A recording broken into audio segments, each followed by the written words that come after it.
میں تو مجھے پتہ ہے کہ رزق کا کنسیپٹ کافی واسٹ ہے، صحت بھی آتی ہے اس میں اور وسائل بھی آ جاتے ہیں، لیکن فائنینشیلس پہ فوکس کر کے ہمارے یہاں یہ کانسیپٹ ہے کہ یہ مقدر ہے، نہ محنت پہ ڈیپینڈ کرتا ہے نہ سکلز پہ ڈیپینڈ کرتا ہے، وہ دیکھو کتنا محنتی ہے لیکن اس کو کتنا مل رہا ہے فائنینشلی. لیکن پھر ہم یہ دیکھتے ہیں کہ ایک بندہ ہے اگر یہ مقدر پہ ڈیپینڈ کرتا ہے تو وہ یہاں سے کسی بیرون ملک جاتا ہے ڈیولپڈ کنٹری میں اور ایک دم سے اس کا مقدر بدل جاتا ہے.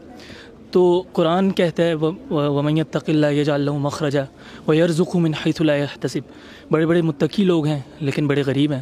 تو بیسکلی ڈیپینڈ کس چیز پر کرتی ہے فائنینشیلس؟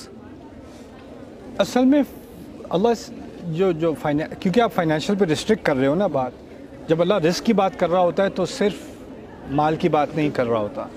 جیسے جو آپ نے آیت کا حوالہ دیا وَمَن يَتَّقِ اللَّهَ يَجْعَل لَهُ مَخْرَجًا وَيَرْزُقْهُ مِنْ حَيْثُ لَا يَحْتَسِبُ، وہاں بات طلاق کے بارے میں ہو رہی ہے اور زوج کا رزق، اصل بات زوج کے رزق کے بارے میں ہو رہی ہے کہ ایک رزق ختم ہو گیا، شادی ختم ہو گئی، لیکن اللہ اس کو کہیں اور سے راستہ نکال دے گا، کوئی اور راستہ اس کے لیے کھول دے گا، عورت کے لیے بھی مرد کے لیے بھی. مالی اعتبار سے قرآن نے کہا ہے وَاللَّهُ يَقْبِضُ وَيَبْسُطُ، اللہ تنگی بھی دکھاتا ہے اور کھولتا بھی ہے. تو رزق، پہلی بات تو جب ہم رزق کا لفظ قرآن میں دیکھتے ہیں تو اس میں صرف مالی رزق کی بات نہیں ہو رہی ہوتی، صحت، ایمان، صحبت، سوسائٹی، آپ کا ماحول، یہ تمام آپ کے رزق کا حصہ ہیں. ٹھیک ہے نا، یہاں تک کہ آپ کا دین بھی آپ کے رزق کا حصہ ہے.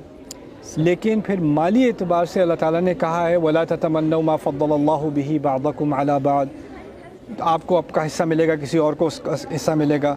بہت سارے لوگ بیرون ملک جاتے ہیں، ان کی قسمت کھل جاتی ہے، بہت سارے لوگ بیرون ملک جاتے ہیں، ان کی قسمت بند ہو جاتی ہے. میں نے ایسے لوگ وہاں دیکھے ہیں امریکہ میں جو یہاں پر گاؤں سے گئے ہیں وہاں ملینئر بن گئے ہیں. ایسے لوگ بھی دیکھے ہیں جو یہاں سے ملینئر گئے اور وہاں پہ ایسے برے حالات ہوئے وہاں سیکیورٹی گارڈ لگے ہوئے ہیں، وہ بھی دیکھا ہے. ٹھیک ہے نا، تو یہ تو ایک سٹینڈرڈ نہیں ہے کہ سمجھ میں آ جائے کہ اللہ تعالیٰ کس لیے کس کے رزق کے دروازے کھولتا ہے. اور کیونکہ لیکن اس میں یہ کہنا کہ کوشش کا کوئی عمل دخل نہیں، یہ بھی غلط ہے. کیونکہ استاد اگر دیکھا جائے تو ہماری لائف کا سب سے بڑا پرابلم جو ہمارا مین انرجی کا ٹائم ہوتا ہے جوانی کا، وہ اسی رزق کے حصول کے لیے گزرتا ہے. ساری فوکس ایجوکیشن بچپن سے لے کر بڑے ہونے تک اسی فوکس میں ہے، لیکن اس کا کوئی کلیئر کانسیپٹ میرے نزدیک اس کا کانسیپٹ سمجھنے کے لیے دینی مسئلہ نہیں ہے. ہمیں ذرا ایک سٹیپ بیک کر کے نا ذرا پوری صورتحال کا جائزہ لینا چاہیے. ہم نے کیا کیا ہوا ہے کہ ہم نے سب کو بتا دیا کہ بھئی تعلیم حاصل کرو، اچھی جاب ملے گی، کیونکہ اس نے تعلیم حاصل کی تھی، اس کو اچھی جاب ملی، اور اس نے بھی تعلیم حاصل کی، اس کو بھی اچھی جاب ملی. ٹھیک ہے نا، دنیا بدل رہی ہے، ٹیکنالوجیز بدل رہی ہیں، اکانومیز بدل رہی ہیں، اور ہم ابھی اسی چکر میں پھنسے ہوئے ہیں کہ یہ ڈگری کرو اور یہ جاب ملے گی. ایگزیکٹلی. تو ہم پیچھے رہ جاتے ہیں کیونکہ ہم نے اپنے آپ کو ایک ذہنی قید میں ڈالا ہوا ہے اور ہم فلیکسیبل نہیں ہیں اور ورسٹائل نہیں ہیں. اور وہاں امریکہ میں کیا ہو رہا ہے، آسٹریلیا میں کیا ہو رہا ہے، انڈونیشیا میں کیا ہو رہا ہے، ملیشیا میں کیا ہو رہا ہے، 16 سال کے لڑکے ایپ ڈیولپمنٹ سیکھ رہے ہیں، اسکول جانے سے پہلے ملینئر بن چکے ہیں. ایسا ہو رہا ہے کہ نہیں؟ بالکل. کیونکہ رزق کا دروازہ جو ایک وسیع چیز ہے، جس میں اللہ تعالیٰ نے یہاں تک کہ سورۃ یاسین میں یہ بھی کہہ دیا وَآیَةٌ لَّهُمْ أَنَّا حَمَلْنَا ذُرِّيَّتَهُمْ فِي الْفُلْكِ الْمَشْحُونِ، ان کے لیے تو آیت ہے کہ ہم نے ان کی اولاد کو کشتیوں میں سوار کیا. یعنی پرانے زمانے سے لوگ کہتے تھے جاؤ کوئی نئی دنیا جا کے ڈھونڈو، پتہ نہیں کیا رزق کا دروازہ کھلے گا تمہارے لیے. لیکن ہم نے کیا کیا ہے، اگر کامیاب ہونا ہے ڈاکٹر، انجینئر یا فلانے یا فلانے یا اس گریڈ کی جاب یا یہ بس یہ 4-5 راستے ہیں رزق کے، باقی سب ناکام لوگوں کے لیے. ٹھیک ہے نا. تو کیونکہ ہم نے اس طرح رزق کے دروازے خود بند کیے ہیں نا، پھر ڈپریشن آتی ہے کہ اللہ تعالیٰ نے رزق کا دروازہ کیوں نہیں کھولا.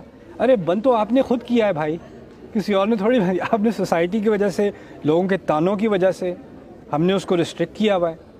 یہاں تک کہ مجھے کسی نے، وہ پی ایچ ڈی پیپر کر رہی تھی لڑکی، اس نے مجھ سے آ کے کہا میں تھیسس کرنا چاہتی ہوں، کس پہ کرنا چاہتی ہوں، فلانے ٹاپک ہے. میرے پروفیسر کہتے ہیں نہیں اس کا کیا فائدہ، جو باقی کر رہے ہیں وہی تم بھی کرو.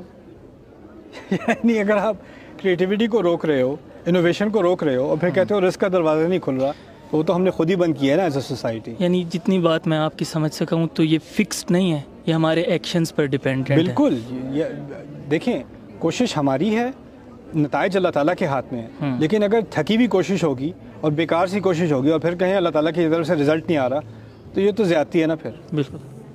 Thank you.